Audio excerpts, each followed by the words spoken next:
धर्म स्नेही बंधुओं, चर्चा ध्यान पर चल रही है। परिसहाद विज्ञानस दाश्रवम निरोधिनी जायते ध्यात्म योगेन कर्मणा मासु निर्जरा। अध्यात्म के योग से परिसहों का ज्ञान नहीं होता है और इसी शक्ति के कारण मुनिराज जंगल में रह कर के क्षुधा परिसह, पिपासा यानी प्यास परिसह, शीत परिसह, उष्ण परिसह आदि सहन करते हैं। अब मुझे ये बताओ कि ये भूख परिसह केवल मुनिराज सहन करते हैं या कभी कभी आप लोगों को भी सहन करना पड़ती है? अरे बोलिए ना। सभी जीवों को सहन करना पड़ती है। हाँ बिल्कुल, डॉक्टर कह देगा कम खाना, पेट भर के नहीं खाना, तला छोड़ दो, आलू छोड़ दो, सब छोड़ दोगे, थोड़ा इको कम करो, सब छोड़ दोगे। डॉक्टर ने कहा शरीर के लिए छोड़ा है। किसके लिए छोड़ा है? शरीर के लिए छोड़ा है। जब शादी होती है तो खाना याद नहीं आता, काम याद आता है। भाई काम कर लो, खाना तो सारी ज़िंदगी का लगा है, काम में गड़बड़ हो गई तो दिक्कत हो जाएगी, सारी ज़िंदगी के लिए हो जाएगा। भूख सहन करी, क्यों करी? घर की गृहस्थी के काम के लिए। दुकान चल रही है, दुकान में टिफ़िन रखा है, हैं? बताइए, सामने ग्राहक खड़ा है, भूख लगेगी? नहीं लगेगी। क्यों? मन धन में है। अब दुकान के सामने, घर में ग्राहक खड़ा है, दुकान में ग्राहक खड़ा है, भूख को सहन कर लिया। किसके कारण? धन के कारण, है ना? धन के कारण।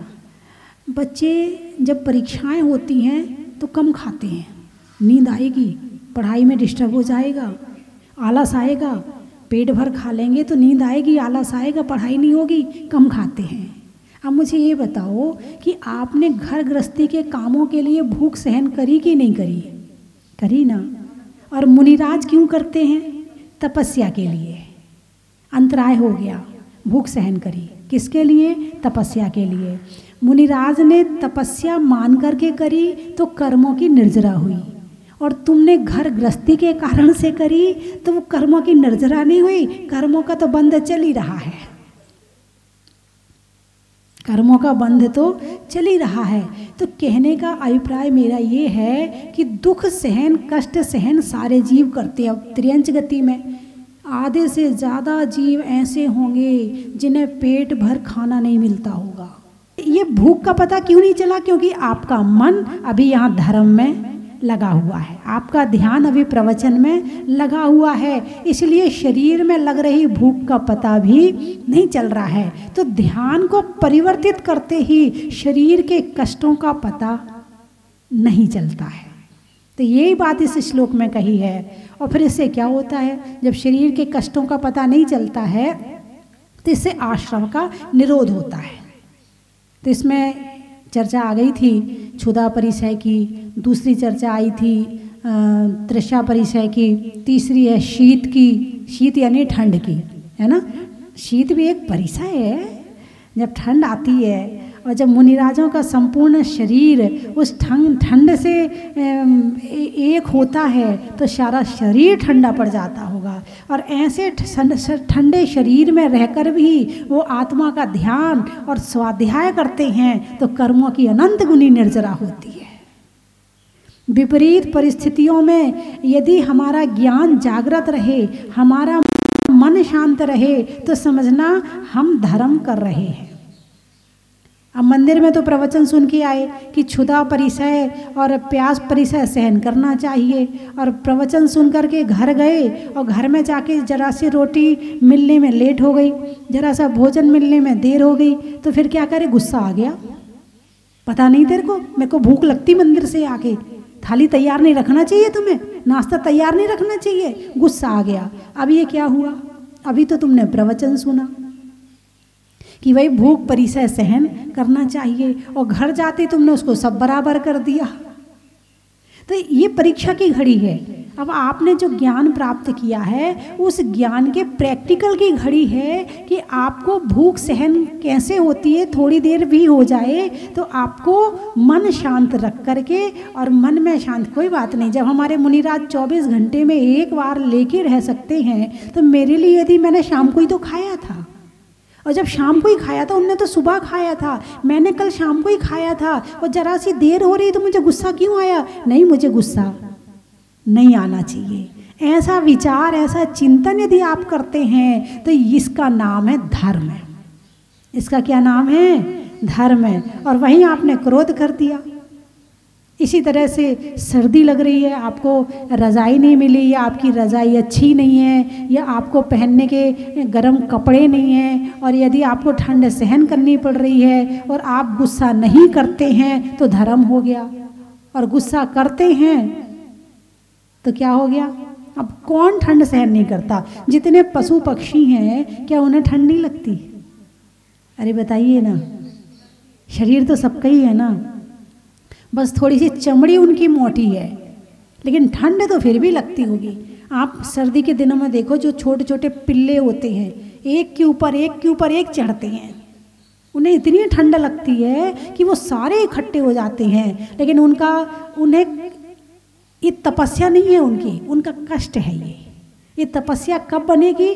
जब ठंड लग रही है और मन शांत है, मन में कष्ट नहीं है, उसका नाम है तपस्या। तो ऐसे उनको नहीं, और भी जितने जीव होते हैं सबको ठंड लगती है। अब नरक में दो तरह के, गर्मी और सर्दी दोनों ही कष्ट हैं। ऊपर के नरकों में तो गर्मी है और नीचे के नरकों में सर्दी है, और इतनी सर्दी है कि मेरु समान, गर्मी और सर्दी कि मेरु समान लोह गल जाए, ऐसी शीत उष्णता था। यदि लोहा वहाँ डाल दिया जाए तो वो पिघल जाए, इतनी गर्मी है वहाँ, और वो लोहा यदि नीचे चला जाए तो जम जाए, इतनी सर्दी है वहाँ। और सहन करते कि नहीं करते? यहाँ जरा सा सर्दी सहन करनी पड़ जाए तो गुस्सा आ जाती है। नरकों में पहले गए कि नहीं गए? कितने बार नरकों में गए? कितने पंच परावर्तन पूरे कर लिए हैं? कितने बार नरकों में जाकर ठंड सहन करके आए? अब यहाँ ठंड से बचने का प्रयास कर रहे हो। अरे इस ठंड को तपस्या बना लो।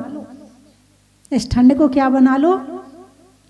तपस्या बना लो, तो कर्म काटने में साधन बन जाएगा, और इस ठंड को कष्ट बनाओगे तो ये कर्म बंध में कारण बन जाएगा। मुनिराज यही मान करके कि नरकों में अनंत काल तक ने कष्टों को सहन किया है और वहाँ की ठंड सहन करी है। जब वहाँ की ठंड सहन कर ली है तो अब यहाँ की ठंड क्यों नहीं सहन करें? करो सहन, और धर्म करो, आत्मा का ध्यान करो, अपने में रहो, शरीर में नहीं रहो। तो इस तरह चिंतन करते हुए मुनिराज ठंड को बड़े आराम से सहन करते हैं। मन में वेदना नहीं होती है, मन में कष्ट नहीं होता है। वो विचार करते हैं कि शरीर पुद्गल है और ठंड भी पुद्गल है। पुद्गल को पुद्गल लग रहा है, ये आत्मा को नहीं लगता। यदि आत्मा को ठंड लगती तो सिद्ध भगवान को लगनी चाहिए, लेकिन सिद्ध भगवान को ठंड नहीं लगती है। तो उस सिद्ध भगवान बनने के लिए फिर कौन सा मार्ग है? बोले यही मार्ग है, जिसका अनादर करोगे वो भाग जाएगा। क्या कहा? जिसका अनादर करोगे वो तुम्हारे पास से चला जाएगा, और जिसका आदर करोगे वो तुम्हारे पास बार बार आएगा। अब शरीर है, ठंड लग रही है, फटाफट कपड़े पहन लिए, फटाफट सब पहन लिया, शरीर का सम्मान कर दिया। अब बार बार क्या मिलेगा? शरीर ही मिलेगा। ठंड लग रही है, नहीं पहनना कपड़े, छोड़ दिए कपड़ों को, अनादर कर दिया शरीर का, अब शरीर नहीं मिलने वाला। धीरे धीरे धीरे करके शरीर ही छूट जाएगा और अकेली आत्मा रह जाएगी। तो संसार में गृहस्थी में सबसे ज़्यादा किसका आदर होता है? आत्मा का या शरीर का? इसीलिए जन्म मरण की परंपरा खत्म होने वाली नहीं है। फिर ये शरीर छूटा, दूसरा शरीर मिल गया, दूसरा छूटा, तीसरा मिल गया, और ये शरीर में रहते रहते इनके कष्टों को भोगते रहते हैं। तो यानी शरीर के अनुसार चलना यानी शरीर का सम्मान करना। भाई यदि आप किसी को बड़ा मानते हो तो आप उसके अनुसार चलते हो। भाई हमारे घर के बड़े हैं, जो ये कहते हैं हम वो ही करते हैं, हम कुछ और नहीं करेंगे, हम तो इनके कहने से चलेंगे, मतलब तुमने उनका सम्मान किया है। वो कुछ काम ऐसा कह दें कि जो तुम्हें अच्छा नहीं लगता है फिर भी तुम करते हो। क्यों? क्योंकि तुम्हारे घर के बड़े हैं और तुम उनका मान रखने के लिए उनकी बात मानते हो, उनके कहने पर चलते हो, उनके इशारे पर चलते हो, उनका सम्मान करते हो। अब सुबह से शाम तक सारा संसार किसके इशारे पे चल रहा है? शरीर के इशारे पे या आत्मा के इशारे पर? अरे बोलिए ना।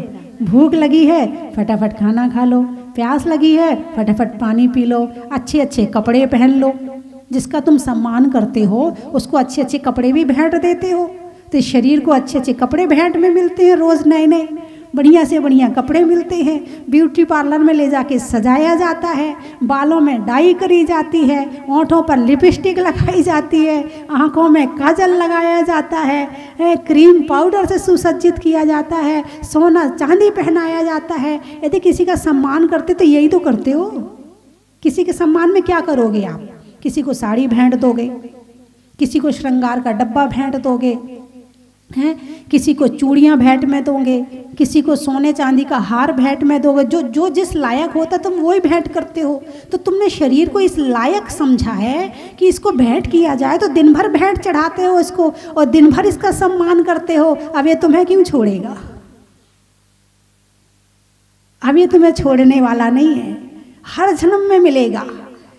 और इसका सम्मान किया है ना, ये दुर्गति करा देगा, ये तो कभी भी सदगति कराने वाला नहीं है। तो जब तक इसका अभिनंदन होता रहेगा, शरीर का सम्मान होता रहेगा, तब तक कर्मों का बंध होता रहेगा। और मुनिराज ने दीक्षा लेने के बाद में क्या किया है? आत्मा का सम्मान करना शुरू कर दिया है। आत्मा ने कहा ध्यान कर तो ध्यान करते हैं, आत्मा ने कहा स्वाध्याय कर तो स्वाध्याय करते हैं, आत्मा ने कहा माला फेर तो माला फेरते हैं, आत्मा ने कहा भगवान की भक्ति कर तो भगवान की भक्ति करते हैं। वो शरीर का सम्मान नहीं करते हैं। भूख लगी है तो खाना नहीं देते हैं, जब जितना ज़रूरत है उतना ही देते हैं, उससे ज़्यादा नहीं देते हैं। ऐसे तुम अपने नौकर को कितनी तनख्वाह देते हो?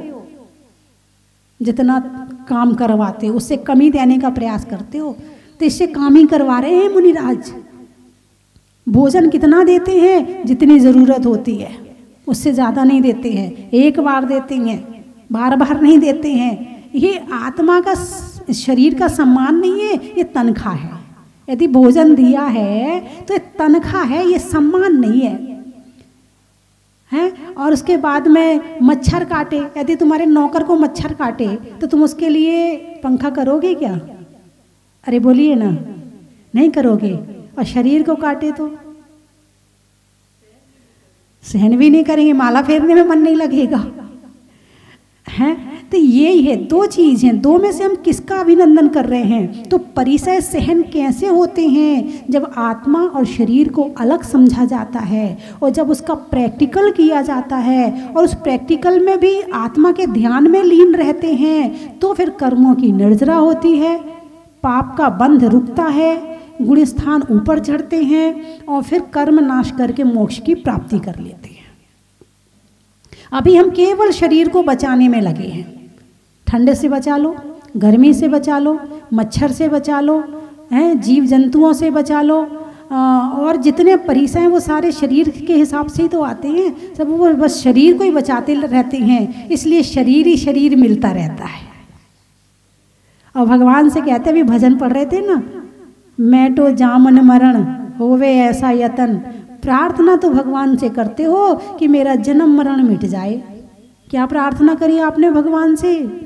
जन्म मरण मिट जाए। और काम कर रहे हैं जन्म मरण के, काम तो कर रहे हैं जन्म मरण के और प्रार्थना कर रहे हैं कि जन्म मरण मिट, तो हमें एहसास ही नहीं है कि हमें जन्म मरण मिटने के लिए कुछ उपाय भी करना है, कुछ प्रयास भी करना है, या हम कौन सी तरफ प्रयास कर रहे हैं। जिंदगी बिल्कुल बेहोशी में जी जा रही है, हम क्या कर रहे हैं हमें नहीं पता है। एक अभ्यास है बचपन का, बचपन से क्या किया, मम्मी ने कहा बेटा उठ जा, चल ब्रश कर ले, तो सारी जिंदगी ब्रश चल रहा है, वही नहीं छोड़ा। मम्मी ने कहा चल बेटा नाश्ता कर ले, तेरा नाश्ता का टाइम हो गया, उनने सुबह सुबह नाश्ता करवाने का अभ्यास डाल दिया, तो सारी जिंदगी नाश्ता चल रहा है, छोड़े ही नहीं जा रहा है अब, हैं। तो इस तरह से जो बचपन में अभ्यास डाला वो सारी जिंदगी कर रहे हैं। तो 2 जन्म होते हैं, एक जन्म होता है जो माँ देती है और दूसरा जन्म होता है जो हम खुद लेते हैं। तो सारा संसार एक ही जन्म में पूरा मरण तक पहुंच जाता है, एक जन्म में मरण तक पहुंच जाता है, दूसरा जन्म लेते ही नहीं है। दूसरा जन्म कौन लेता है? जो आंख बंद करके बैठ के सोचता है मैं कौन हूँ, मैं आत्मा हूँ, कहाँ से आया हूँ, कैसा हूँ, मेरा क्या स्वभाव है। जो इसका चिंतन मनन शुरू कर देता है, वो स्वाध्याय करता है, वो इस मार्ग में आगे बढ़ता है, तो उसको कहते हैं इसी जन्म में दूसरा जन्म। तो सारा संसार कौन सा जन्म, एक जन्म में जिंदगी खत्म कर देता है, दूसरा जन्म बेचारा लेते ही नहीं है। पहला जन्म तो हुआ था शरीर का, किसका हुआ था? शरीर का। वो हमारे हाथ में नहीं है, वो कर्मों के हाथ में है। कहाँ जन्म लेना है, किसके घर में जन्म लेना है, किसके गर्भ से जन्म लेना है, कैसे जन्म लेना है, ये कुछ भी हमारे हाथ में नहीं है। लेकिन दूसरा जन्म हमारे हाथ में है। 8 वर्ष से ऊपर का बालक जो होता है वो अणुव्रत ग्रहण करने योग्य हो जाता है। धरे अणुव्रत महासुखकार, भये जब अष्टम वर्ष कुमार। कहाँ की लाइनें हैं ये?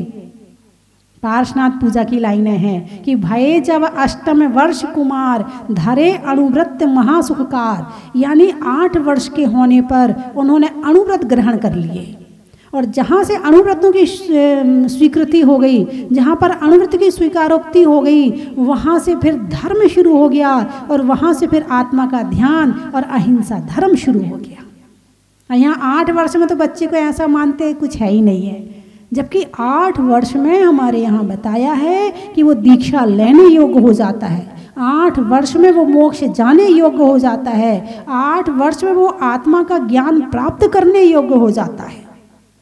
और यहाँ 8 से 80 में पहुँच जाते हैं, दूसरा जन्म होता ही नहीं है। धर्म का मतलब क्या है? आप धर्म करते हो, धर्म करने का मतलब क्या है? हमारी मम्मी ने पूजा सिखा दी थी तो हम पूजा कर लेते हैं। तो क्या मात्र पूजा करने के लिए जन्म लिया है? हमारी आत्मा को परमात्मा नहीं बनाना है? अपनी आत्मा को, हमारी नहीं, अपनी आत्मा को। क्या इस आत्मा का ज्ञान प्राप्त नहीं करना? मात्र पूजा करने के लिए पैदा हुए हम भगवान नहीं बन सकते क्या? क्या हम भगवान की ही पूजा करते रहेंगे? क्या हम में भगवान बनने की योग्यता नहीं है? अरे बोलिए ना, है योग्यता? है योग्यता तो उसको प्रकट क्यों नहीं करते हो? तुम्हारे अंदर तड़फ क्यों नहीं है कि मैं भगवान बन जाऊं? ये क्यों है कि मैं यही बना रहा हूं, यही ठीक हूं मैं? जीव का ये स्वभाव ही, इसके कारण ही नाली में जाता है तो वहां से नहीं निकलना चाहता है। कुत्ते की पर्याय में चला जाए तो वहाँ से नहीं निकलना चाहता है। मनुष्य बन जाए तो उसमें लीन हो जाता है। नरक में चला जाए तो वहाँ से जरूर निकलना चाहता है, लेकिन वहाँ भी भगवान बनने की भावना नहीं है। जो सम्यक दर्शन प्राप्त करते हैं उनके अंदर तो होती होगी, लेकिन जो सम्यक दर्शन प्राप्त नहीं कर पाते उनके अंदर नहीं होती होगी। जब सम्यक दर्शन प्राप्त होता है तब ऐसी भावना बनती है, या ऐसी भावना बने तो सम्यक दर्शन की प्राप्ति होती है। जब तक इन भावों को ग्रहण नहीं करोगे तब तक सम्यक दर्शन की प्राप्ति होने वाली नहीं। एक तड़फ होनी चाहिए, मुझे कुछ बनना है। तड़फ देखो कैसी चीज़ होती है। जो IAS वाले बच्चे होते हैं जब पढ़ाई करते हैं 18-18, 20-20 घंटे पढ़ते, मुझे IAS बनना, तड़फ है उनके अंदर में।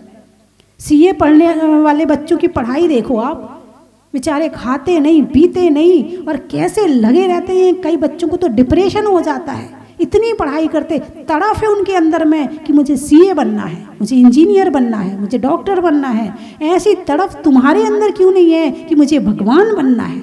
जब ऐसी तड़फ पैदा होगी तब तुम स्वाध्याय करोगे, तब तुम आत्मा को जानोगे, आत्मा की चर्चा करोगे। तड़फ नहीं है ना तो निंदा, बुराई, चुगली है, ये मेरा नहीं है, वो तेरा है, इसने मेरा ये ले लिया, उसने कम दिया मुझे, उसने ऐसा कर दिया, उसकी साड़ी आ गई, मेरी साड़ी नहीं आई, उसके लिए सोना आ गया, मेरे, इसी में ही लगे पड़े रहोगे और सारी जिंदगी को यूं ही बर्बाद कर दोगे। विचार करके देखो क्या लाए थे और क्या लेके जाएंगे, और जिंदगी किस में लगा रहे हैं। कुछ लोग कहते हैं हमें बहुत बड़ा घाटा हो गया, हमें तो 50 लाख का घाटा हो गया। लाए क्या थे साथ में? 50 लाख साथ लेके आए थे क्या? फिर घाटा किसका हुआ है?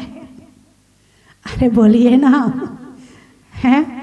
यदि 50 लाख लाए होते साथ में और फिर वो तुम्हारे चले जाते तो मैं मानती हूँ वो 50 लाख का घाटा हुआ है आपको।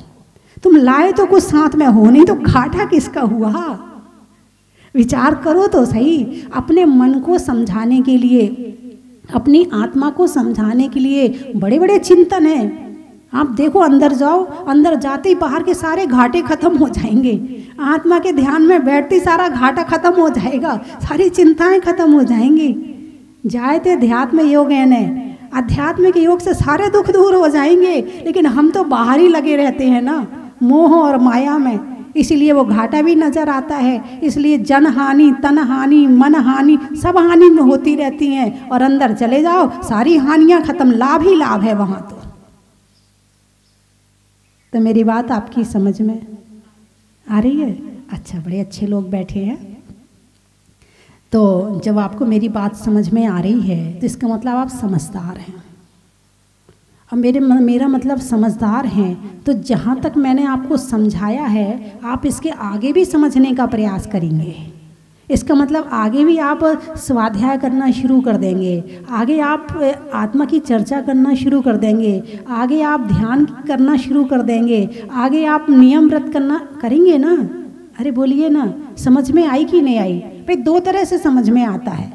एक पिताजी अपने बेटे को समझाते, बेटा दुकान में बैठा था, एक बार गड़बड़ कर दिया बेटी ने, बेटा ऐसे मत करना। ठीक है पापा, अब नहीं करूँगा, समझ गया मैं। अब वो काम दोबारा नहीं करेगा। अब मैंने आपसे कहा, जो बात मैंने बताई आपको, आपने कहा हमें समझ में आ गई। अब बताओ क्या करोगे?